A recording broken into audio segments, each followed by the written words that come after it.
6 жасқа толмаған балаларға арналған фильм.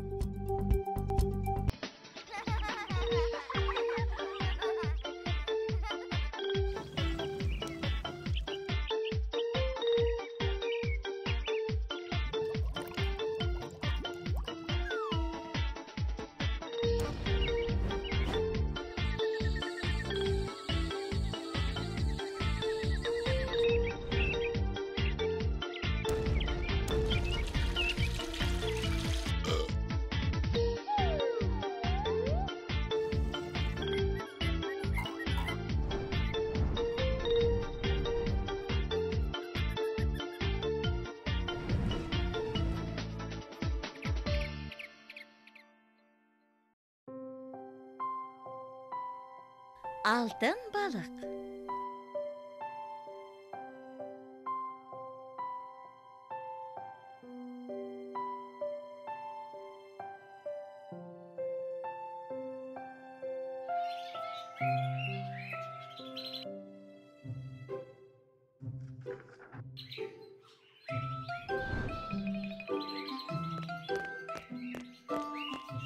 Алекс, бүгін Оляның туған күні.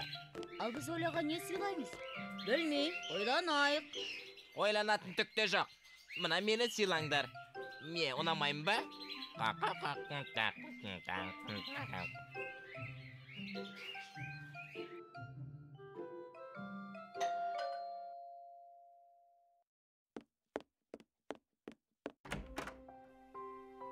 Туған күнімен. Рахмет, балалар. Үйге кіріңдер.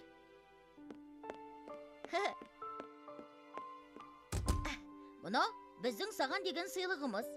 Әле, хоп! Алтын балық, тура ертегідей. Мен бұл ертегіні өте жақсы көрем. Тек қана кемпірге ашуым келеді.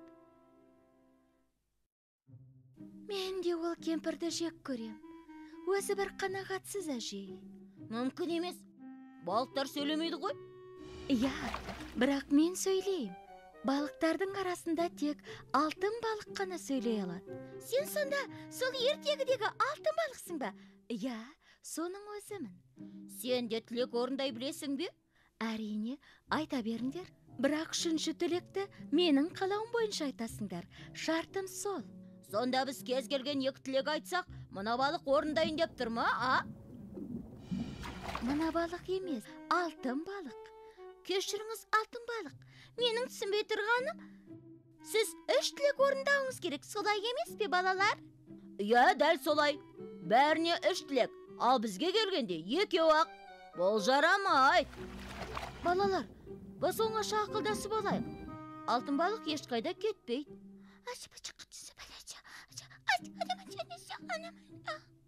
Ал алтын балық, біз ақылдаса келе, ешқандай да тілек айтпаймыз деп шештік. Біз сені қуырып жейтін болдық.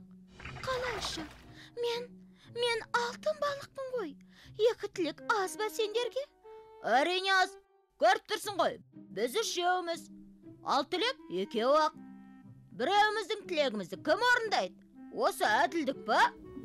Балалар, 3-ші тілек менің өз ертегіме байланысты.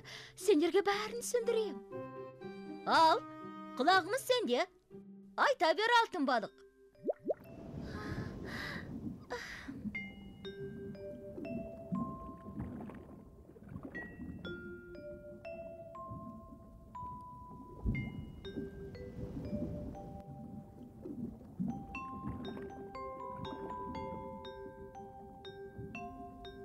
Бүгін көк иттің тісі ауырып қалыпты. Тіс дәрігері 8 аяқ киттің тісін емдейтін құрал жоқ деп отыр. Оны Тынық мұхитынан тапсырыс арқылы алдыру керек екен. Оған 2 апта уақыт кетеді дейді. Дәл осы сәтте бізге хабарласқан көрерменіміз бар екен. Алло, біз сізді тыңдап тұрмыз. Я. Сізге үлкен рахмет. Біз сізбен хабарласамыз. Міне, осы хабарды естіген ара тұмсық балық, егер рұқсат етсек, киттің ауру тісін түбінен аралап берейін дейді. Сіз не дейсіз, дәрігер мырза? Ара тұмсыққа алғыс айта отырып, оның көмегінен бас тартамыз. Өйткені ауру тістің түбіртегі қалып қояды. Киттің ауру асқына түседі. Басқа бір амалын қарастыру керек сияқты. біз сіздерден көмек күтеміз.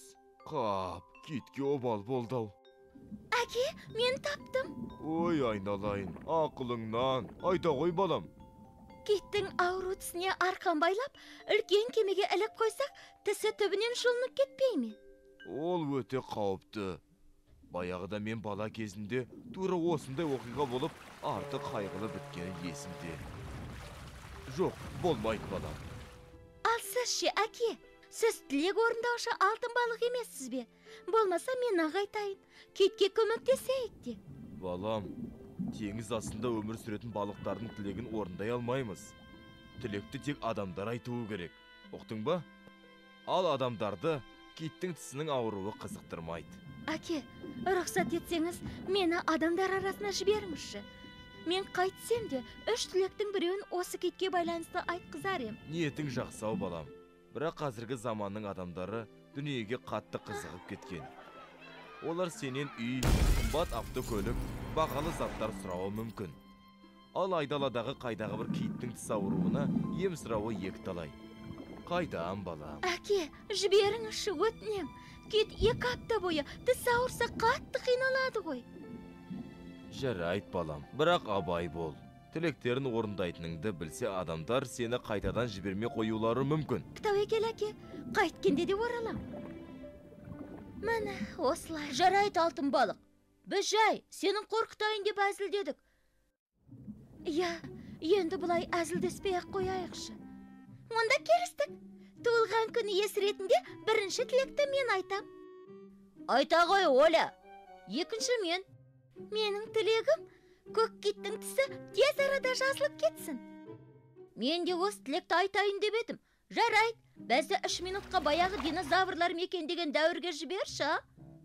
Ой, мен бармайым. Өздерің барып келіңдер. Ал мен сендер келгенше дастарханды әзірлеп қоям. Қорқақ қыз, маған да қызық болып тұр. 3 минут аз емес пе? Көп болуы да мүмкін. Себебі онда бару аса қауіпті екенін ұмытпа. Жарай, егер қатты қауіптенсе, 3-ші тілектерің бар ғой. Жоқ, 3-ші тілекті мен айтам. Біз қайткенде де 3 минут шыдайықшы. Кеттік.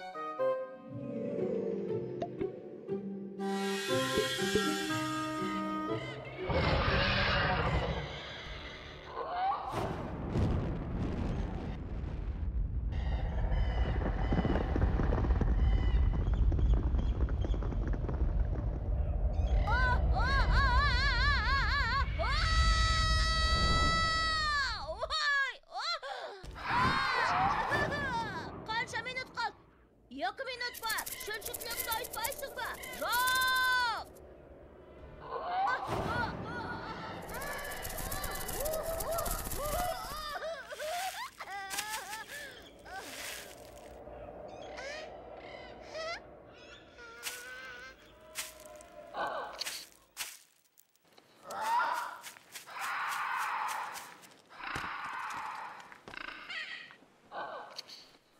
Болат, 3-ші тілекті айтшы.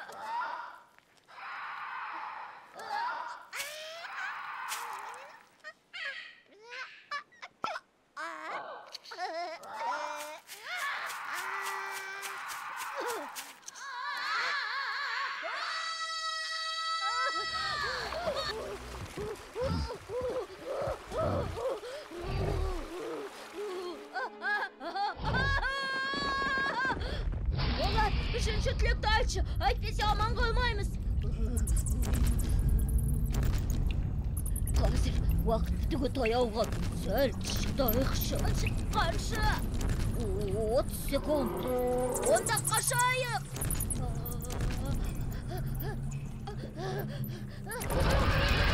Қашайық. Қанша қалды? 15 секунд. Жаңа 2 минутта керек еді ғой.